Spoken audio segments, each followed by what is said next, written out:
The Kurds mostly occupy the country of Kyrgyzstan. Kyrgyzstan lies in Central Asia, north of India, west of China, and east of Uzbekistan. The terrain is mostly dominated by mountains, such as the Tian Shan and the Pamir mountain systems. Occupying Kyrgyzstan are the Kurds. The Kurds got their start around the 20th century and have always been known to be a nomadic group of people. The Kurds had been an oppressed group in the 1900s because of Soviet control of their country. The Soviets outlawed religion, attempted to change the alphabet, and put restrictions on the Kurds. This changed when Kyrgyzstan revolted and gained their independence in August of 1991. This allowed the Kurds to really express their culture. The basis of every culture's survival is food. How they eat, what they eat, and where they eat are all major questions that usually define a certain type of people. The Kurds people are no different. Because the Kurds are nomadic and constantly moving, their diet is limited but still differs from cultures in that region and worldwide. Because you cannot grow crops and vegetables when you are nomadic and constantly on the move, the diet of a Kurd usually consists of meat and dairy. In Kyrgyzstan, there is a particular type of meat available due to the mountainous terrain.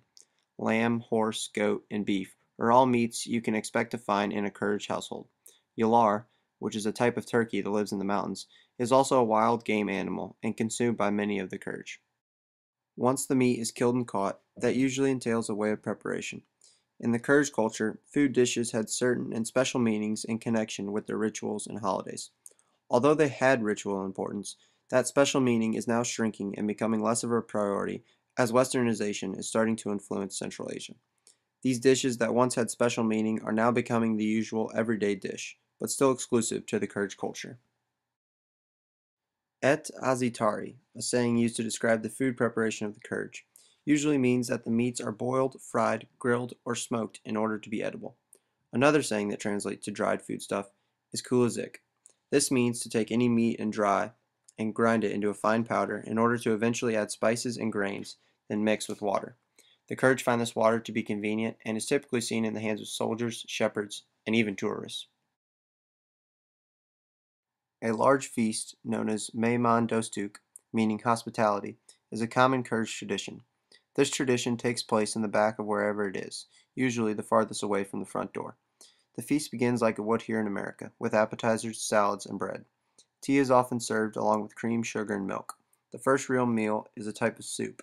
This is usually a soup that contains carrots, potatoes, and onions. Between courses, diners usually just converse and continue to eat items that were first served to them as appetizers. The second and main dish is typically meat, served over rice and drizzled in some type of oil mixed with spices. If there was an animal that was killed specifically for a guest attending the feast, then that animal will be presented to the guest with a bone in. This is seen as a sign of respect for the guest, no matter how old nor gender. The head of the meat is presented to either the youngest or oldest male at the feast. Different people get different parts of the animal. For example, the children get the spine, the women get the tail, and the pelvis is usually given to the most respected man or woman. After the main course is over, the desserts begin.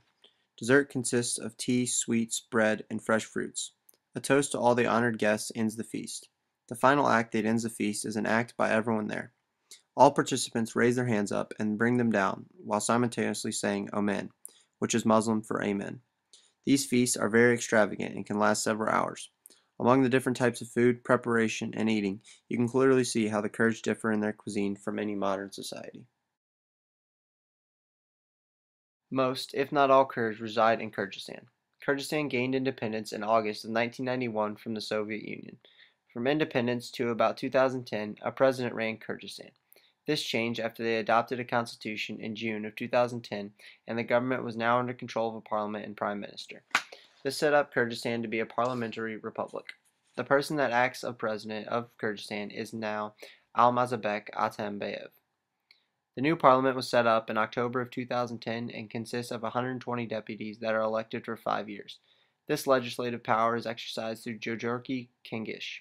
This parliament was high priority in making decisions for the state. Since the new government is so recent and still being worked on today, it is hard to say whether this type of government will work for the people of Kyrgyzstan. The judicial system of the Kyrgyz Republic was established by the new constitution and contains a Supreme Court and local, smaller courts. The executive power of the Republic of Kyrgyzstan is exercised through the government, state committees, and other administrative departments throughout the country. The government is led by a prime minister, which holds the most executive power.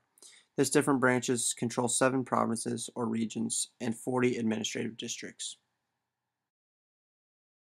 Playing into every culture is the world which surrounds them. Unfortunately for the Kyrgyz, Kyrgyzstan is mostly a poor nation dominated by agriculture. This agriculture includes crops such as cotton, tobacco, and wool.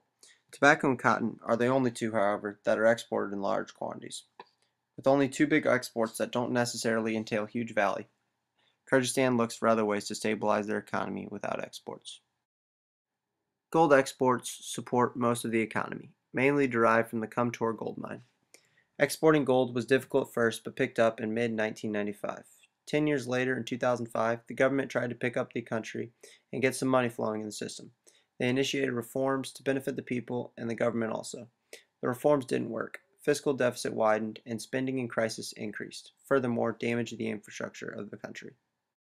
Although the Kurds have seen their country dwindle to the bare minimum financial-wise, they have kept their culture alive. Many tourist attractions in the country include tours of Kurds land, museums, and communities. Attractions like these show the modern world that the Kurds are still alive, even though they may seem dead to many. Their culture offers a unique glimpse at the life they live in Central Asia. Kurds people have traditionally been Muslim, even through the toughest of times. Since about the 17th century, the Kurds have been Muslim. Under Soviet control, their religion was tested. The Russians outlawed religious activity, attempted to change the alphabet, even put out propaganda against the Muslim religion. Through this trial of faith, the Kurds remained strong in their beliefs and even built over 2,000 new mosques since 1990. Although most Kurds today call themselves Muslim, there exists a hidden world of shamanistic practices. Shamanism is a belief in which states there is a world outside of ours that contains demons, multiple gods, and spirits of your ancestors. The people that practice shamanism rely on shamans, which are priests or priestesses, to cure the sick by magic. Not only are they said to cure the sick by magic, but also communicate with gods and control events such as natural disasters. Kurd believers of shamanism have to go through a breaking of demonic powers in order to become Christian. Living in Kurdistan really benefits the Kurd people quite well. Under Soviet rule, their religion was forbidden, but now, under a rule of a secular state, their religion can be practiced freely. The interest in religion since independence has increased dramatically. During Soviet rule, there were only 33 mosques, but since independence, there are now 1,500 mosques that have been built over a 10-year period. The Islamic Center was established in Bishkek, which serves the purpose of regulating Muslim activities within Kyrgyzstan.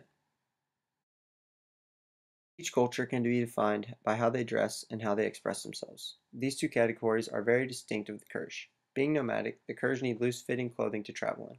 This clothing usually consists of wool and leather. The wool would keep in their body heat while traveling in the cold, and the leather would protect the garments and tie them together. They would also wear skin hides from various different animals. Also used in Kurdish clothing was a hat called akbabak. This word translates to white cap.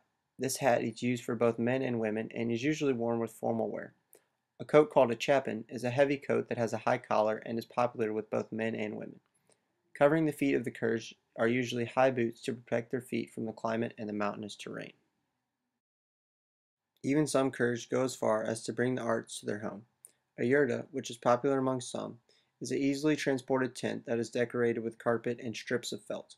This yurta comes from Turkic tribes back in ancient times and was used by many of their nomadic people as well. The Kurdish culture is full of rich history across the board. From food to arts and crafts, the culture is thriving in a not-so-stable country today. The Kurds have fought through tough times and came out on top each and every time. Whether they are fighting for independence or fighting to stay alive in a poor country, the Kurds know how to survive with their food, clothing, and skill sets.